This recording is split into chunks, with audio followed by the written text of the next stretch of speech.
I want to turn it to David Dadekian. He is the founder and head of Eat Drink Rhode Island. They are an events and marketing company, all focused around food. I believe David started it maybe about 10 years ago and has been a real leader supporting all the food businesses, restaurants, farms, and so forth, and championing the farm to table movement around here and keeping things local. So David, are you there? I am here. Thank you, Avi. There we go. And so with that, he is about to lead a roundtable discussion sharing the struggles that people are facing right now and brainstorming innovation for the food and beverage industry, how we can adapt. All right. David, do you want to introduce your friends here? Absolutely. I want to keep it really brief so we can get right into the conversation. So Armando Biscaglia owns Baco Restaurant on the Hill, which actually just opened a few weeks ago. Great timing, Armando. Thank you. Thank you. Susan Denise there is the operations manager at Revival Brewing Company. Mark Garofalo owns Fireworks Catering, and Anne-Marie Bouthelette. Anne-Marie, you there? I'm here. All right. Anne-Marie Bouthelette and her family own Blackbird Farm up in Smithfield. They raise beef and pork. So I want to just start giving each of the four of you just a couple minutes to sort of say where you're at. I know it's not in a good place, but you know, try and just give us a quick update. Why don't we start with Anne-Marie on the phone there? So the beef and pork business with private sector people is booming. Lots of people getting on the Farm to Fork page down here at the farm stand. We're inundated with tons and tons of online ordering, people coming into the farm stand. We're thinking about adding an extra day to shopping. We're concerned about our restaurant friends, though. I mean, that's a part of our business, and we're trying to keep the people that are coming in here to get takeout, get gift cards, and support them while they're in this time of need. But I have to say the farm is doing very well. We have a lot of people coming in, like I mentioned. The problem that we have is the butcher, as always, can't keep up with Blackbird Farm to keep up with the demand that we have down here. We have enough of beef and pork animals raised on this farm to keep us moving ahead, but we need butchers to go to meat works and apply for jobs. That's what we need right now. All right, great. Mark, how's the catering work? Non-existent, pretty much. You know, we as an offsite caterer doing just, you know, also events and meetings, we really started to see the slowdown even before the restaurants did. Pretty much the first week of March, we started to see cancellations, and then by the 13th, we had catered our last event.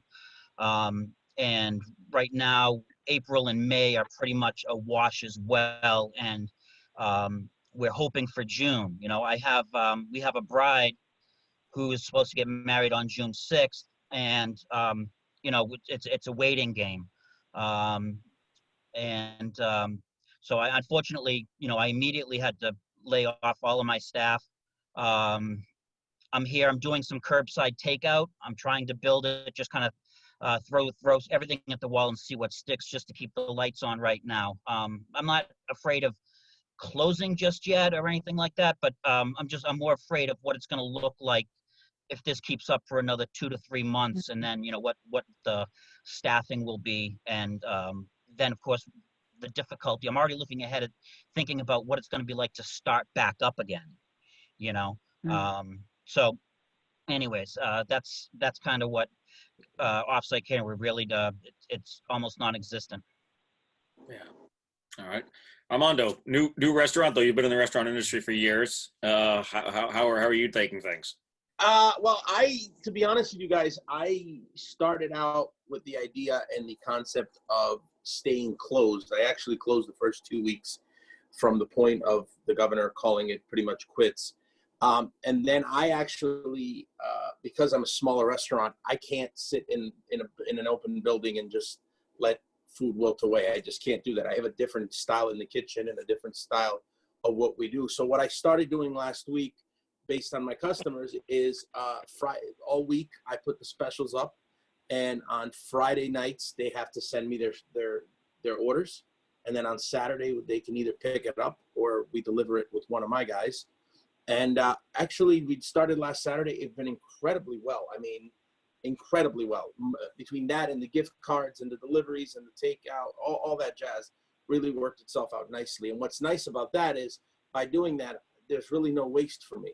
What people want is what I make at the end of the day. Once the orders are done, we close up shop, we clean up, we go home. So but it allows my, and I don't have a big staff. There's two of them. There's two people outside of me. So, you're at least keeping the one guy to come in and work that 10-hour day, for once a week, or in this case, this week, we're going to push it to Saturday and Sunday because of the holiday Sunday, the Catholic holiday of Palm Sunday. And then next week is going to be Easter. So we're just hoping. But again, I also have a very kind of different model in how I do it, because my model is much, much smaller. So literally, and again, and I start with probably saying that, and David, you know this, I have family in Italy, so I know where the curve is in Europe. And anybody who thinks we're going to get back to this in June is out of their mind. I just, unfortunately, I see a July. To get into normal, I see a late summer. And so we have to, almost smart about this, because you just got to keep, if we can just keep afloat for the next month and a half, 2 months, that's how I look at it. I look at it 10, 12 orders a weekend for me will keep me afloat. And that's the best I can do right now. You know what I mean? And that's actually being more than, like they say, I'll throw pasta at the wall and see if it sticks. If it sticks, I'll just keep going with it. But the most important part that I've been preaching to everyone in the industry is to just stay positive, because this is gonna eventually pass. But we just have to get creative and just see what we're doing. Yeah, no, positive is, it's hard right now, but it's a good point. And then Susan, your operation runs the gamut: restaurant, event space, brewery, babysitting Sean, who we love to death. So tell me how things are going there. Well, we obviously immediately shut down. We had to lay off about 40. Anything in there? What's that? No, it's me. I'm sorry. Sorry. Oh. We had to lay off about 40 employees. That includes anybody from brewers to salespeople to restaurant employees, cooks, wait staff. And we moved on to an immediate to-go service. And I think since then, we went bare bones and started building up from there, kind of what everybody else is doing. And we started looking at more of what our customer needs were. And right now it's really thriving on delivery service and getting things to people's homes, letting them know that we are here for them, as far as we don't want you to have to leave your house and we can come to you. Yeah, of course. All right, you can get a granola bar in a minute, honey. Hold on, sorry. It only comes when you're talking, not no one else. So, that's how kids do right, it. exactly when I started talking. So what we're trying to do right now, it's definitely making everyone's day, I'm sure. So we are trying to run a balance of staying relevant and letting people, this could not get any better. Staying relevant with people, making sure that they know that we have what they need on a family meal level, working with our partners, whether it's Granny Squib or New Harvest Coffee or Yacht Club Soda, and pushing their products as much as we can. We've always kind of prided ourselves with partnerships with local companies. And so we continue to do that, that being people buying local products, putting it into local hands. Right now, we're doing pretty well. Monday through Wednesday is kind of a dead zone, but we sit there and Sean and I go over things of looking at all our accounts and scaling back to bare bones of what we realistically think we're going to need. Obviously, everybody's willing to work with us, and some things we've just all out canceled. you know, things like Open Table for reservations. I embarked on that today and decided to stay with them because they're promoting companies that are offering to-go services and to-go menus, and it shows right up on your Google account. So the time that the lull is spent doing that, and then by Thursday, Friday, Saturday, we are doing pretty well. So obviously we're a 200-seater restaurant, so our overhead is pretty big. And now we have our distribution. So we are trying to stay on top of that with a proper balance of not having too many people in the building and brewing at the same time to get the product out. So I think we're doing okay. I think our forecast is just like everybody else, taking it slightly week by week and having some long-term goals that are loose. And then just making sure our employees are fully covered and feeding them and getting food into their hands, whether they come and pick it up or we bring it to their house. So that's kind of where we are. Great, thank you. That's the thing I think, you know, as I've seen over the last few weeks, a lot of what I've been doing is, I don't know what the right word is, connecting, I guess is the word everyone wants to use, or advocacy. And in talking, I just constantly, every day, get messages, emails, texts, Instagram messages, Facebook messages from different people around the industry asking questions, or, you know, wanting to be on the takeout delivery page or the shopping page that I have on the website. I think after this week, and we'll talk about it a little bit in a minute, with all the new SBA and UI and PPP and all the ridiculous acronyms that our government loves to come up with, forms and pages and everything, I'm going to create another page and try and put all those links on it for Rhode Islanders to be able to go to, because it's getting very, very hectic and very crazy. And trying to, you know, be a resource with our government agencies and our Congress people. I've been in touch with my representative Langevin. His office is great. Senator Reed's office is fantastic. I know Tooney mentioned the Congressman Cicilline and Senator Whitehouse are doing the SBA thing tomorrow morning, which is important. There's a lot going on right now, and it's, you know, overwhelming for a lot of people, but it's good to, you know, I wanted to get this cross section of people in front of you, so to kind of ask questions. So in the chat thing over there, you know, please type in questions. Avi and I are watching that. If someone sets up, I see James Leach just mentioned the Bank Rhode Island is set up for SBA, which is great because they weren't yesterday when someone showed up at Bank RI. I'll tell you that. I got that panicked call. Interestingly, if you are, just a note on the SBA stuff, the SBA has 3 new programs. 2 of them go through the SBA. 1 of them goes through banks, the PPP program, which is the payroll protection program. And you have to go through your bank for that. And I am getting reports around the country, not here, thankfully, yet. It's good to hear that from Bank RI, but around the country, that some banks don't want to participate in the program. I just was on a conference call with the national group of chefs about 2 hours ago, and a very well-known chef in LA who runs a 26 or 27 restaurant operations in LA and Las Vegas, has a bank that she's been with for 20 years, and went there to apply for the PPP program, which is the payroll protection program. And the bank said, well, we're not doing it because it's a very, very, very low interest loan, and banks don't make any money on that, so they decided not to do it. For those of you who don't know, the payroll protection program plan is basically, it's complex, but I'll try and whittle it down into a nutshell, is you take out a loan with the SBA through your bank for some lump sum of money. If it's a low interest loan, you have to start paying it back, but if you reemploy a certain level of employment to match what you were employing before this crisis, they will forgive the loan by the end of this year. So obviously that's huge if you're able to do that. And all that stuff's on SBA.gov right now. There is also a $10,000 bridge loan on that right now that's available. Even if you don't want to take these things, you should get online and fill out the forms and do it.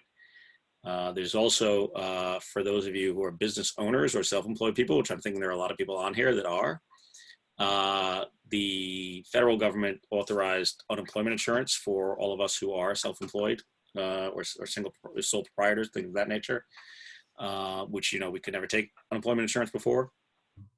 I don't know, Mark and Armando, are you employees of your companies or are you proprietors? I'm an employee, so I'm an employee of my company. Yeah, so if you Same had with me, I'm also an employee. Okay, so if you had to lay yourself off, you could collect, but Yeah.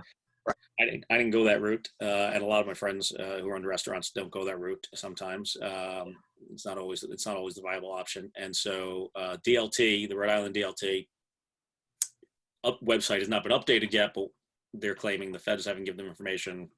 It's always that game. Yeah. But anyway, eventually the DLT website will get updated so that all of us who are self-employed, sole proprietors can apply for unemployment insurance as well. So those are three things you definitely should do: the UI, the $10,000 bridge, $10 bridge, and the PPP. And there's also a new one. Commerce announced yesterday through LISC.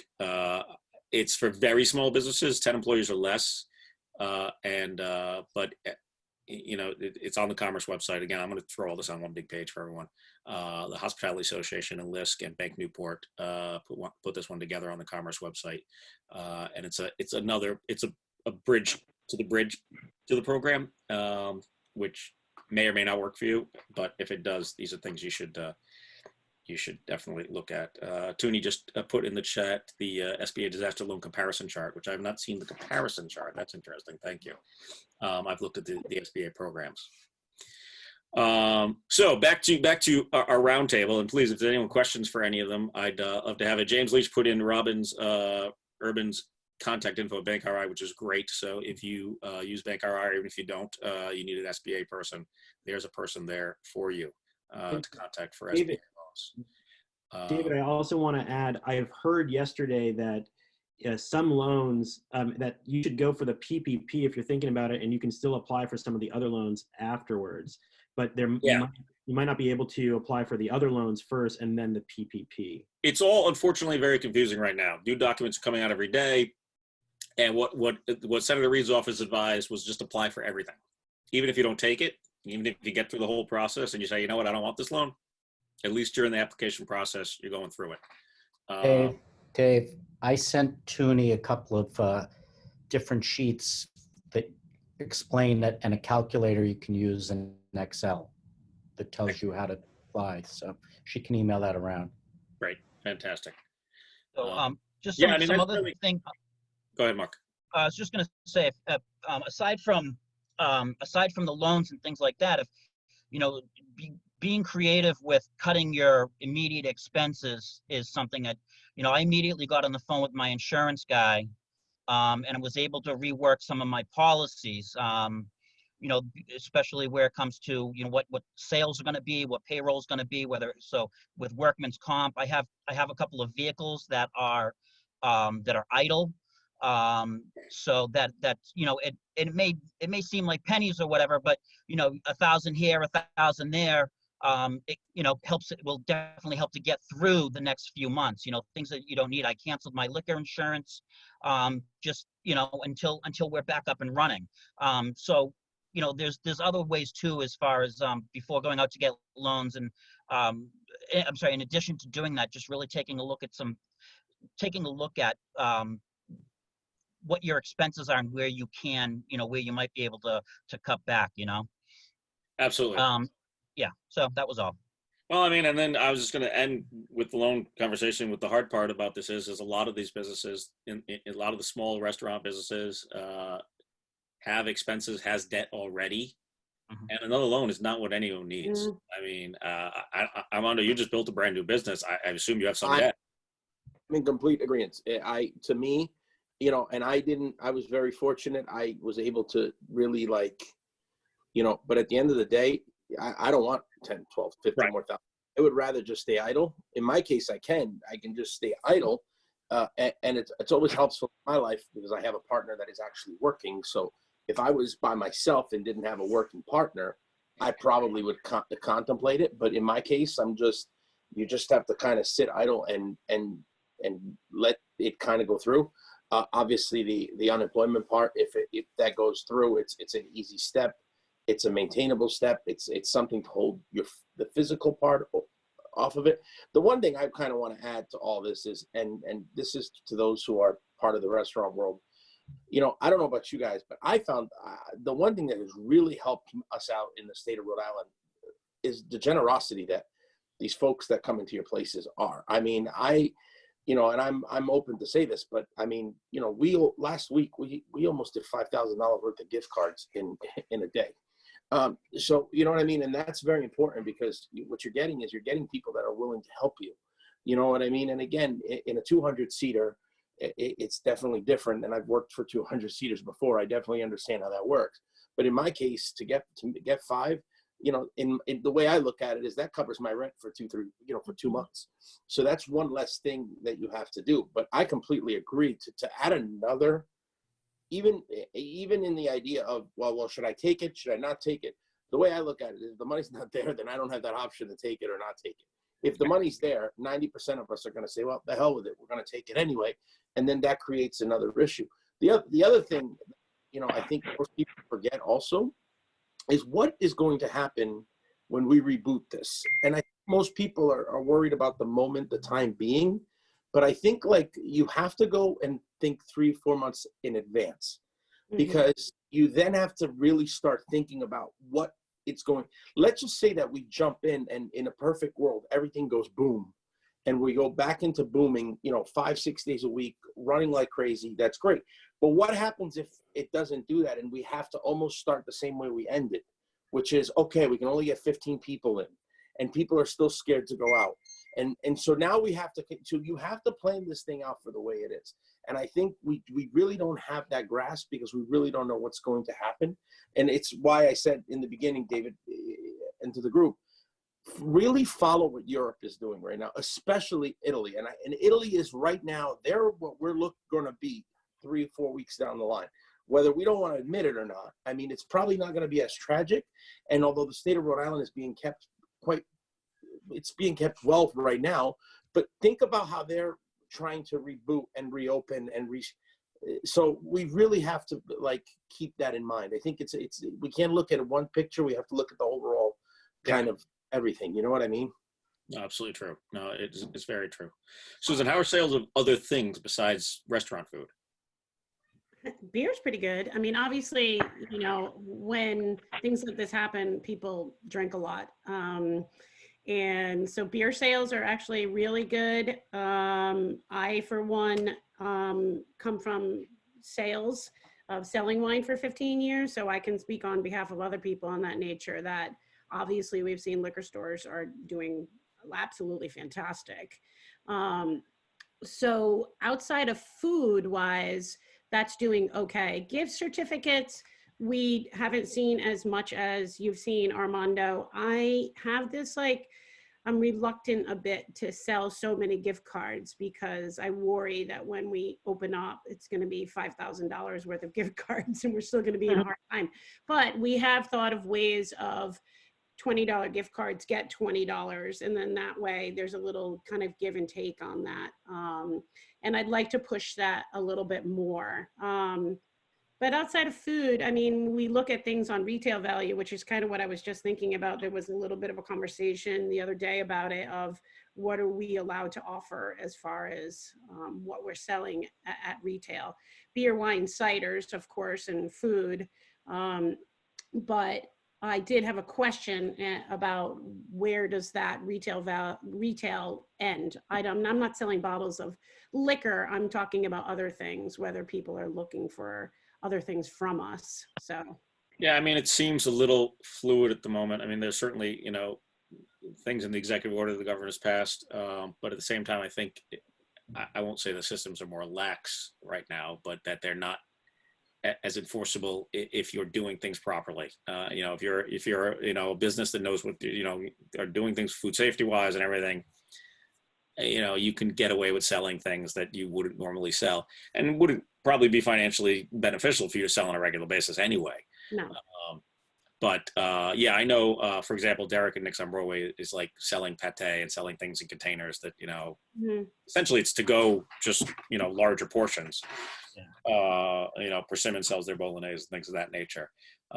It's essentially a to-go package, but it's not, you know, it's not in a ready to eat that day. It's sort of thing you cook Yeah, with. that's more what we're thinking of, maybe some things that are actually frozen. Again, we're constantly thinking of the option of slightly one-stop shopping, of like people calling us and needing things, anything from a pound of pastrami or something that is offered in our sandwich to a kit that you can take home and not necessarily have to eat, you know, that and plus leftovers. It's actually something you can make later. So Yeah, I've seen a lot of creativity in that end, and that what people are doing. And like Armando said, I mean, our community is fantastic. We know that. We love everyone in our community and work so great with our community. But our customers, you know, for the most part, are really fantastic as well. I mean, they're really trying to support and keep everyone alive best they can. I mean, I think Amory, you know, the farm is a great example of that. I mean, I certainly, you know, it's wonderful to see this outpouring all of a sudden of people wanting to buy local meat, and it's not an expensive local meat. I mean, let's face facts. You know, all these local products that people are buying more of, you know, being on Farm Fresh or What's Good or direct at a farm stand like Anne Marie's, is a little more expensive, but people are accepting that because of the situation. But I certainly get a lot of, you know, hey, I just bought this just this morning. A guy texted me, I just got this ham at the farm. It's 7-pound ham. What do I do with it? And I was like, well, it's a 7-pound ham. You should really take it outside to play football. But no, yeah, no, you know who it is, Amory. I'm sure you know who it is. But so I know who it is. walk them through how to make a ham. But so you talk about. My concern there is, and this is my concern to anyone on here that sells a local product, you know, is that when this all does come to an end, that, you know, 200% increase that we've just seen, is it going to go back down 200%? Is it going to go back down 100%? Is it going to go back down 75, 50? You know, how do we know? And how do we feel about, like, how do you compensate? You know, how do you plan for that? There is no way to plan for it. I mean, I think Armando said, you know, this is not going to, one day we're open back up and everyone's going to start coming to your restaurant the next day. I think it's going to be a slow increase again. And he's right, because people are going to be scared. But the thing is, can I just say one thing? The people that are coming in and shopping, and we're making it really, you know, clear, one in the farm stand at a time. These people are itching just to get out. They can't take being inside any longer. And I want to take, is it Armando? I want to take a side. And I really do believe, and I'm an optimist, or else I wouldn't be at this farm and see all this. We've had heartache before, but this is positive for all of us. But the thing is, I think what's going to happen is you're going to see people rise to this. And they've been cooped up for so long. And we're not cooped up type of people. Let's face it. People want to get out. They want to travel. They want to sit outside. They want to go to a restaurant. They want to drink. They want to have fun. It's all going. The ones that are working are going to have the money to do it. The ones that haven't are going to be hurting for a period of time. But I think that it is going to come back, and I think that we're going to see this, and people are going to continue to shop at this farm stand and everybody's farm stand, and there's a new different road that people are going down, and we all have to try to get on the PR bandwagon and assure people when it does get back going, they can go out. It's okay. It's safe to go out. And we see the scaredness coming in here, but each and every one of us have something to do with educating people to get them to understand that don't be scared. Venture into a different program now. I mean, just like, who would have thought that curbside, you guys are all going to be doing curbside and mixing drinks, and I was going to be picking up the drinks to have at my farm, and that was it. Who would have thought this was all going to be like this? But I'm really an optimist, and I really do see if you're getting this much on gift cards, I think the people are going to come back, and they're going to come back in droves. You can see it already. There's such an itch to get out and get something going, you know? Well, I think that's it's also, my take. And you bring a great point, because I think, and again, you probably know this, because are you seeing a lot of new people coming in, or are you seeing a lot of the people that you know? Oh my God. I am seeing people that are bringing more people with them, and that see a difference, that have had the grocery store chicken and say they're trying the Buffoni's chicken or they're trying the De Silva's chicken, and now it's like, I cannot go back to that grocery store. Well, and I because think that's a great point too, because you're introducing them to, and this is where I was trying to get to. In my case, I'm doing the thing. So here, I'm going to kind of paint this very broad and very quick. And I don't mean any disrespect to anybody who's next to me on the left or the right or on the street. I'm on Avenue. I got 30 restaurants I'm dealing with, okay? And everyone is, and what everybody's doing is, all right, let's do a delivery. Great, let's give you 25% off, and let's give you 30% off. And here's what's going on. What you're doing is cheapening the brand. You're cheapening your own brand by bringing in more people. And what I've always said is you have to stick to what you know.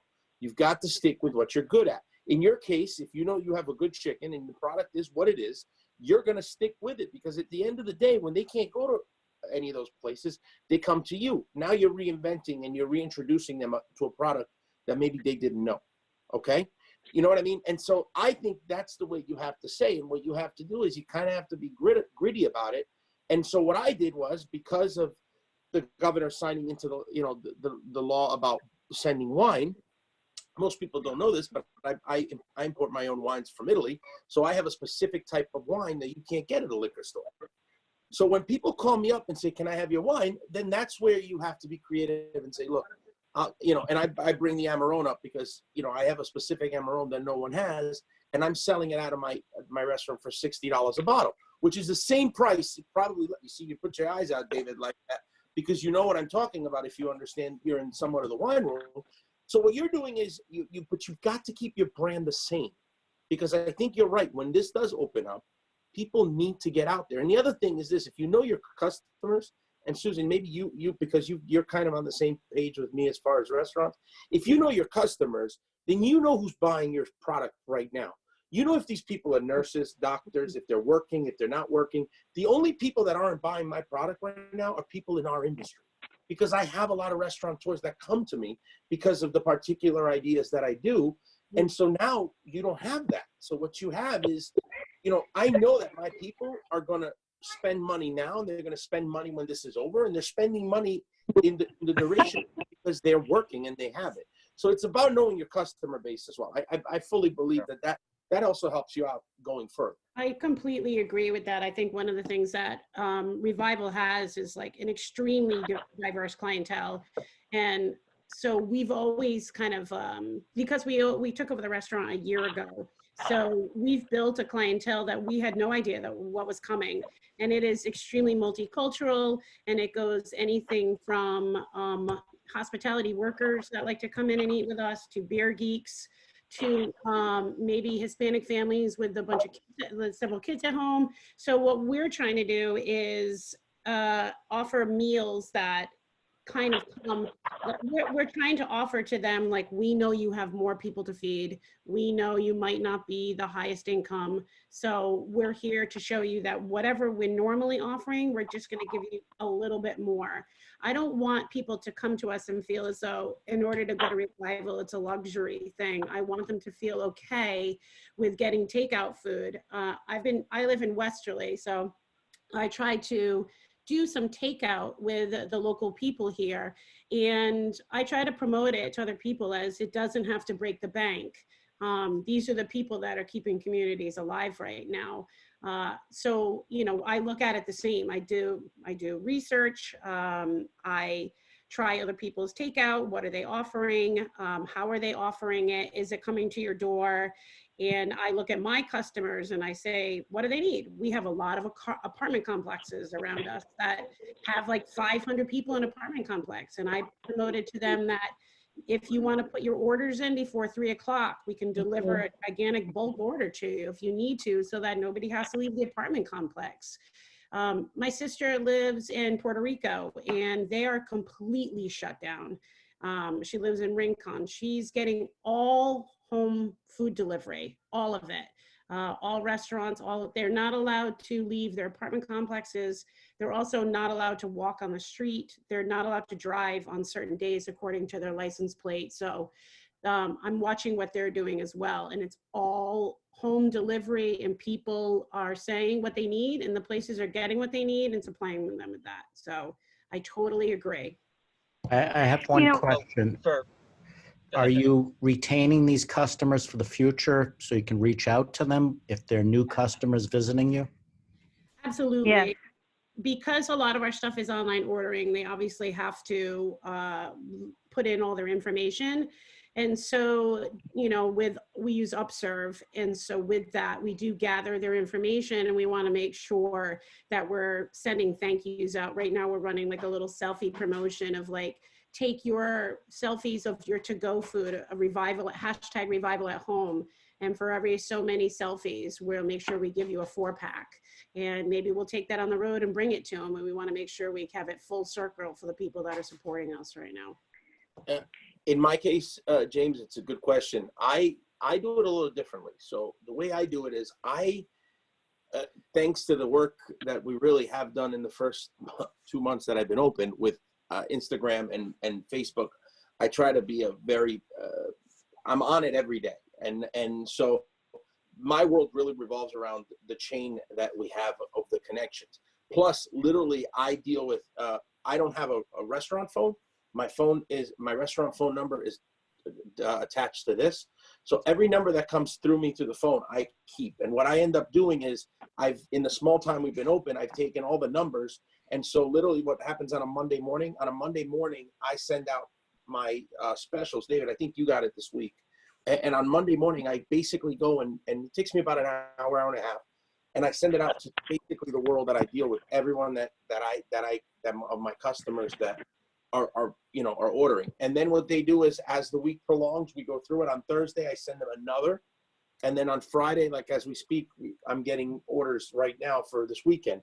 So, but again, like, and this goes back to Susan, what you were saying, I look at it from a different perspective. Because I'm only open one day a week, I only want the Saturday crowd. So I want people to feel like they can go, and not in price, but I want them to feel like I'm that special meal that they're having on the weekend.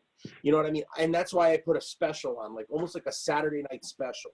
So like people can be like, oh, he's got specials going on. I could be, you could be outside of the box and be creative and make people feel like, hey, you know what? Every day I got to deal with my kids, and I've been drinking apple juice, except for this guy over here who's drinking Revival beer every single day at 3 o'clock. And then you stop and you go, oh, you know what? Saturday night, I'm going to have a nice bottle of Chianti. I'm going to have a good bottle of Amarone. And I'm going to have some, and it's just, I want to create that feeling that is different than, and that's why the one day a week really works, because I don't really have to battle that every day. Yeah. But yes, James, I think getting back to retaining those people is key. It's huge. Yeah, with the phone, we have the website that I built that does online ordering. But Anne Marie can tell you about specifically reaching out with certain people. So, like, you guys are much more fortunate than us farm people. Let's put it this way: we can't be on the phone 24/7, and it rings, and I've got emails, and we're doing everything we can to reach everybody. But I have to tell you, if I was to tell you how many animals we have to take care of, and I'm no way complaining. We have to have 6 sets of eyes out there. We're calving in knee-deep calving season, and this is our profit for next year, or whether it goes back into the herd or whether it goes into the meat source. But, you're right. I just want to say the average consumer does not understand the farming background. They think we sit down here 24/7 and hope for the best. And I have to say, what we have done to help maintain more customers and keep people coming back is there's either my daughter-in-law in the farm stand or myself. And it's a lot of work, but we do it because the people that are coming in, we don't sit at the desk. We run through these freezers. We're inundating them to 3 meals in one. We're trying to teach them how to cook something that they've never cooked before. And we're not trying to get them into the most expensive product unless they ask. And if it's something that I don't know how to touch on to cooking, we send them to Dave. We keep Dave busy. But here it's a whole different ballgame. It's not to take the guy for the most amount of money. Yes, and you're right. We're keeping the prices the way they are. We do have burger specials because we have a ton of burger. Some of the restaurants that aren't on the burger or aren't open, we have to get the burger in some places. And that's the best route to go, is give discounts on the burger so they take a good portion of it and fill a freezer. But we've come up with different ways, and I think you can see it just by the responses of people, that they get personalized service and people care. And then we have the 2 oxen, and that keeps them busy too. They can pack a lunch and sit out there and watch them. So it's a little bit different, but in our perspective, people don't understand we are in the fields and we are loading animals up and we can't be everywhere, but it's a shell shock for them. But in the end, I think in the end, they're reaching out and they feel that they do know where their food is coming from, the ones that have been coming in. And believe me, there's hundreds of them on weekends. Yeah. Hundreds of people. Well, yeah. And So my business, I also wanted to, I'm sorry, Mark, I'm going to lead right into you, actually. I wanted to touch on, because, we talk a lot about restaurants and farms, but, a huge piece of the hospitality world is events. I mean, obviously my world is events, a good chunk of it. For those of you who may or may not know, my annual festival, it would have been the 9th annual festival this year, is the last week of April. And so I've obviously had to postpone that. I'm not sure when the dates will be again, so I keep saying postponed, but at the moment it's canceled. But to Mark's point, he's got events canceled through, like you said, beginning of June. Mm-hmm.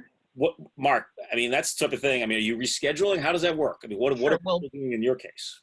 Well, some events have been rescheduled. Our business model is really, we're divided into really kind of two catering companies. We do smaller corporate breakfast, lunch meeting kind of things, and then we do more of an upscale catering, weddings and cocktail parties and that sort of thing.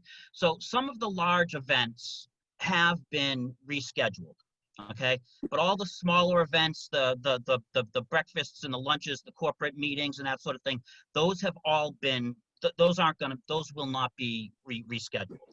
And so for me, I'm trying to stay positive. I'm actually trying to think of ways of what, like I said, I'm trying to focus on what happens when this is over. How do we rebuild? Because we can't sell we don't sell gift cards. Our customers aren't individual. So I've tried this like I said, I've tried this curbside, but it's a completely different way of what we do. We're cooking meals for 2, 3, 4 people when we're used to cooking for 10 to 500. So it's forcing me to really think about how to, do we pre-sell some events? I actually just had this great idea. I spoke to someone who has a large venue. I said, what do you think about throwing the mother of all parties when this thing is all over, and that's a great idea. And because people, like you said, someone had said earlier, people are going to be itching to get out, Yeah. do I sell home, dinner parties? What can I pre-sell now? We always have those brides and those events that are 6, 8, 10 months away. But the smaller stuff, and one of our biggest clients is Brown Commencement. So Brown University has their own food services, but then they contract out to a whole bunch of other people for things that they can't do. And so that right there is that entire week, or that 10 days that they do, is about 5% of our annual sales. Sure. And that's just stuff we won't get that back. No, and I think it's huge you bring that up. I mean, if we think about it, there's not going to be Brown, PC, RISD, all those commencements this year. And that month of May, I know, for all my friends who own restaurants, that month of May is, it's gold mine. And that's a month that's going to really, really hurt a lot of folks. And David, just to add, we are also going to lose in our end. We're going to lose out most likely in June. Yeah. Because we have the Summerfest up there, which is a good for. So those are all big moments that you're going to end up losing. So high school graduations and things of that nature. Yeah, it's definitely going to be a lot of impact that I think people haven't really considered yet. And I don't, I know a few people have already said they're not reopening their places. I hope that stays to a minimum, but I know it's happening, and I it's gonna. A lot of people are going to be out of work for a lot longer than we expect. I mentioned our community is so wonderful and they're loving, and Susan mentioned how a lot of industry people go to Revival. A lot of industry people shop at Blackbird, I know, because they use their meats in the restaurants and then, don't want anything lesser when they cook at home for their friends. And this this industry is going to suffer a lot. It's going to hurt a lot, and people are going to be out of work. I think, you know, to me, a thing that I hope that maybe, you know, I don't want to put the burden on people that own businesses or CEOs and things of that nature, but I think we should perhaps be more realistic in realizing about how the fact that the minimum wage worker, especially in areas like grocery and restaurants and bars and things of that nature, are way more valuable than corporate ownership has seemed to believe they are over the last 20, 30 years of our I'm not trying to bash capitalism, believe me. No, I mean, I think one of the things that I look at is that I look at the pros of it and look how many retailers are closed. Thousands of different retailers that are considered non-essential, and here we are being able to still fight the fight. And I think that as much as we don't want to empty our pockets, right, to go completely broke, I feel like it is a bit of our responsibility. And I know Sean and I feel the same exact way, to make sure that other people are taken care of as well by the hospitality industry, because that's what we're here to do. Right. You know, we're here to take care of people. I don't want to sidetrack anybody, but I know I have to check out in just a second. But I had just a question is on behalf of more of my employees. I did send them an email yesterday, and I'm pretty sure I wasn't off on it, to make sure that they called Health Source RI and got on Medicaid. Is that something that you've done with your employee? I mean, I might be off because you guys don't have as many employees, but can anybody speak on behalf of that? Yeah, the open enrollment is open until April 15th. It's usually at the end of the calendar year, but they did open it up till April 15th for people to get on Health Source RI if employees want to do that. That is true. I did call myself. I immediately uploaded my unemployment just to make sure. It was another thing. I have a son to take care of, and that I wanted my employees to also know the benefits that they have, the rights that they have.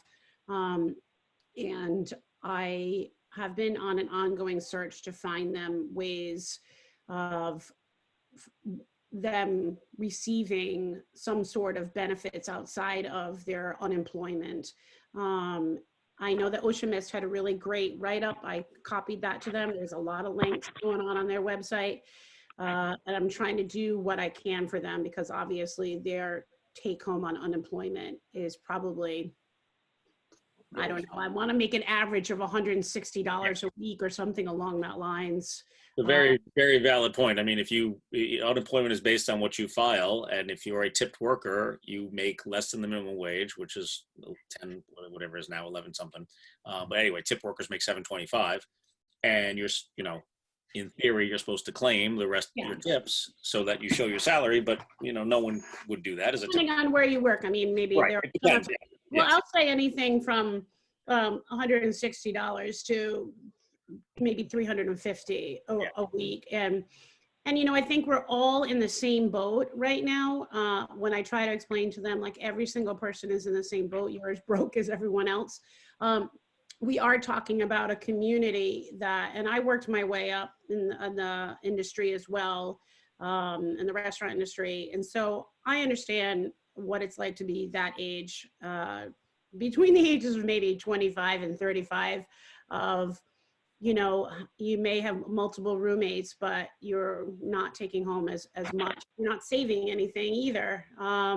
So for them, I just want to make sure, as somebody that's supposed to be looking out for them, that I am looking out for them. And so I kind of ask, like, where are the best resources to show my employees where they can go kind of look for. Yep, and that's why I think I'm going to add that page as well to the site. Hopefully, try and collect all those resources. I mean, it's a truism, regardless of your income level. People in the hospitality business tend to solicit the hospitality business as much as they possibly can. It's just the way we're all kind of wired, and so they're spending their money even if they don't have money. I mean, to try and support these businesses. Yeah, it's definitely, we're all trying to be optimistic and strong here, but especially, because I'm not kind of in it for one business and one set of employees, like some of you are. I'm kind of just this broad guy that people talk to. Just random texts in the middle of the night from Ben Sukol. But David, that's what makes you indispensable. I just want to say that's what makes you indispensable. I just want to say I just want to say thank you for everything that you do. By the way, because I gotta check off soon, but I wanted to make sure that I did say thank you for everything that you have been doing, and it's been really great. So that's all. Go ahead and continue. No, I really appreciate that. It doesn't put money in your pocket, David, but it does give you peace of mind. Look, I get free beer, right? The beer doesn't pay the bills, David. I was like, all right, whatever, honey. It kind of does sometimes, though. And David, the other thing I wanted to kind of add is we have a group here that is very, in many ways, we're all doing the same. But there are two major parts of the hospitality industry that I think have been hit even harder. One being, I think, the worst one that got hit, and this thing is dead for years, is going to be the cruise ship world. Yeah. And I do cruises. I did my first cruise last year where I took 30 people to Italy, working with a really cool ship, small ship, 200 people on the boat. And I basically said, I'm not touching you till 2023, because literally, if you think about it, you got to go a year and a half in advance. But more importantly, who in the hell even wants to even remote thinking about jumping? That business is definitely gone. And the second one, which I think has been hit harder than most of us, has been the hotel industry. I mean, and I have friends who work for hotel chains for 17, 18 years that literally in the matter of 2 weeks got let go. It's very true. And we should not forget, the Omni's closed, things like that are closed. We shouldn't forget that those are huge amount of employees in those restaurants inside the hotels, and room service, caretaking, housekeeping. And also keep in mind, connected with this is, I had a phone conversation with Christina Rubio of the Providence Convention Bureau there last week, and that's what one of the we were talking about. That's another part. I mean, for those who are in Providence, who are so connected to the city like I am, the convention center, the civic center, PPAC, all that has so much. Yeah. And then that's the other part. We say this all the time. You drive down Providence right now, and you drive downtown, and I call it the summer mode. It's summer mode because there's nobody on it. Yeah. But I mean, that's what you're not getting when you have all those venues closed. Right. I mean, we have so many small theaters, and so that has a lot to do with the connecting of how this thing's going to take shape.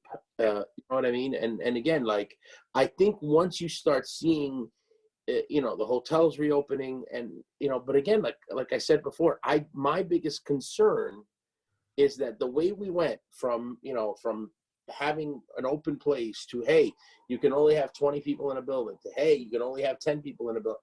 I think that's the way we're going to have to go back. I think it's going to butter itself back up. Even if it's not administrated that way by the governor, I think people in general, just by nature, are going to build you back up that way. Yeah. And it occurred to me, and Tony just said it. I just happened to get a group of you from the northern end of the state, but what's going on in Newport and Narragansett, in South County, is just crippling. And if this goes into their season, especially in Newport, I mean, basically Newport, you make all your money between May and October. That's really it. I thought you were talking about the New Yorkers. There's that whole aspect. I live in Westerly, and which is basically Watch Hill, and so I've seen an influx, a massive influx of New Yorkers in my town, which it is what it is. But I mean, hopefully they're all buying takeout. I tell you, they got the cash flow to help the economy. It's just scary, I'm all for not keeping myself in the house every single day. I get my son outside. I do whatever. I support a local community, but I have to stand right behind Raimundo with what she's doing on everything, and protecting our hospitality industry at that. So it's a necessary. It's necessary. The quarantine. It's necessary it's a necessary evil, and it's unfortunate. But the sooner that everybody stops doing things that prolongs this, it seems simple, but the sooner we can all get back to work, right? And anyway, go ahead. With that, I just want to say, it's 5:30. I gotta check out. I'm sorry. Thank you, Mark. Mm. Thanks very much. Thank you. Everyone Thank use you. Fireworks Catering. We miss you, Mark. Yeah, we'll see. Thank you, Mark. Thank you, Mark. Good luck. Thanks, guys. Bye-bye. Amory, one comment from you, and then if there's any questions. No, you know what? I think that I have experienced, I have to go to a grocery store just once a week, just for like maybe one or two things. And it's still not cutting back in that end. You know what I'm saying? Where people are congregating, because these are just, Yeah. and even like I see tons of cars near Target. I mean, this is the people that need to stop and wake up. You know what I mean? Because they're making it worse for the rest of us. Yeah, purely based on the science and the numbers, it's a extraordinarily, what the word, but viral. That's what we've gotten to use. But it's an extraordinarily contagious virus, and I don't know how else. Obviously, because I do what I do and trying to advocate and get people all the right information. I watch the governor's press conference every day. I don't know how many people of you out there do it, but I do, and. Her information is great, but I don't know who's, if everyone's hearing it, if it's getting out to everyone, I'm just not sure. I mean, gone are the days of one media source or three media sources on TV getting the word to every single Rhode Islander. And I think that's true across the whole country. But I don't, my parents went to Publix yesterday and went to Costco this morning. And I was like, why? They live down in Florida, in Sarasota. Yeah. So hard everybody's inundated with such you can go on social media and you can find the right things. I have worked closely over the years with a woman, Annie DeGroot. So if you have the capability of following her on social media, she's an immunologist. She runs a company called Epivax. And you have to train people to find reputable sources of information and run a fine line of scare tactic versus being optimistic. And so I think she does a pretty good job of that, considering her status in the world. And I think that it's the same thing as far as how we promote our businesses. It's like we want people to come out and get the food, but we also don't want them to leave the house. So right. We're all running this fine line, and we want people to get out and get fresh air, but we don't want them to do it outside of their yards, And I took my son to an open field today that happened to not be closed, and there was nobody, but I know that seems rather risky. So, I mean, every single thing that we do right now is running on such a fine line, and the hospitality industry wants to give to people and get people to come in and sit down and enjoy their company and talk to them and make sure they have a good time. And it's almost like we can't do it. But Yeah. I also think the other part is I don't know about any of you, but Susan, you're in your building, right? You're in your building how many days a week? 4 or 5 days a week? I'm in the brewery 3 times a week. I really try to make sure that so I have this situation. I have a split family. So my son's father lives separately, and my son's grandmother takes care of him when I'm working. So there are multiple homes that we're dealing with. And so what I try to do is when I am working in the brewery, I make sure that I'm working with the same exact people, and that there's no more, we only schedule, so there's myself and another general manager, and we're the only 2 people that work on to-go services or in the building at the same time. And then there's Sean, the owner, and then there's 2 chefs, 2 cooks that come in. And then that's it. And I stopped letting people come in the building. I stopped reducing the amount of contact, and I started putting things outside the door. I mean, I have to look out for not just for myself, obviously, but I'm looking out for more people. I'm looking out for my stepchildren. I'm looking out for my son's grandmother. I'm looking out for my son's father. So it's, it's a touchy thing, because there is there's an extreme amount of guilt, I feel, of going in and doing what I'm supposed to be doing for a business and protecting my family. And that's kind of where I was hinting. So, I look at it the same way. Like, as much as I and no one could be happier than me on a Saturday, because my thing, and for those who really know me, I think David and them, like, for me, not being with people, that's where the show is for me, is being around people and educating and that's been tough. But I say this all the time. It's we have now literally put these people outside the door. Like, I love you, you're a great person, I know you, you spend money, but guess what? I'm not even gonna let you walk in through my door. Because you're right, like what you're saying, you have such connections, and for me, it's an even bigger deal because my wife is a compliance officer for Daniele Foods, which if anybody knows Daniele Foods in the north part of the state, I mean, they had 800 people. You know what I mean? She was one of the first ones who was told that she's going to stick around and work, and they've made their way of making it. But so every day so now you don't have. I try not to have my wife there in the building, but again, there's so many like head games that goes through of what we have to do.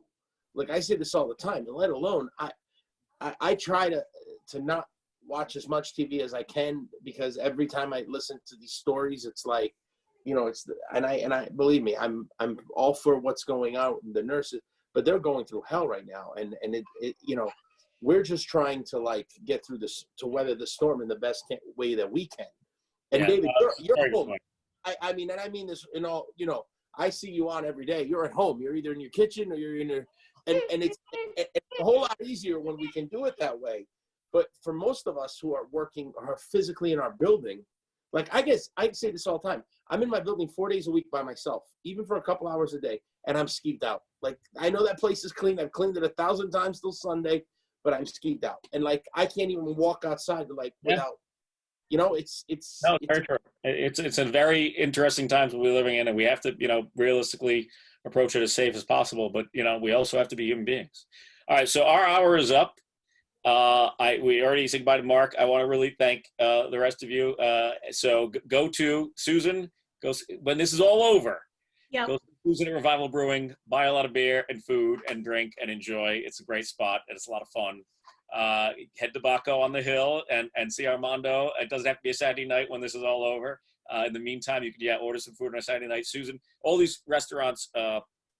I might be ordering out from Providence on Saturday. Drive. There you go. And then right now, you can go to Blackbird Farm right now and stay 6 feet away from Emery and get yourself some frozen meats. They really are. You know, I'm very fortunate to have beef and pork in my home from the farm. And then in my case, I don't have anything going on right now. Hopefully we'll have farmers markets this summer. So watch for farmers markets for Eat Drink RI. But all my events have been canceled. But go to eatdrinkri.com, and right on the front page there, I have a takeout and delivery of all the places. I got over 450 something restaurants throughout the state.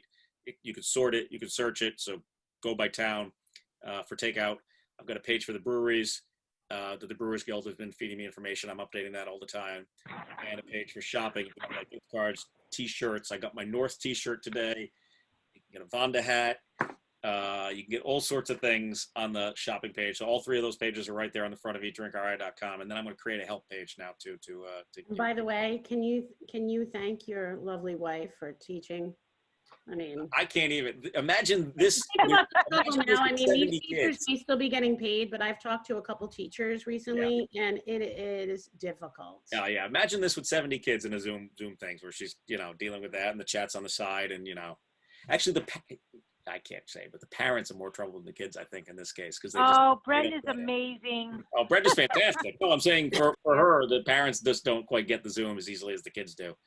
All right, I have to step out. Yes. Thank you all very much. I really appreciate it. Thank you. Thank you. David, Guys, Armando, safe. Susan, and Anne-Marie, and Mark, of course. This is a fantastic, touching, and informative conversation. We thank you all.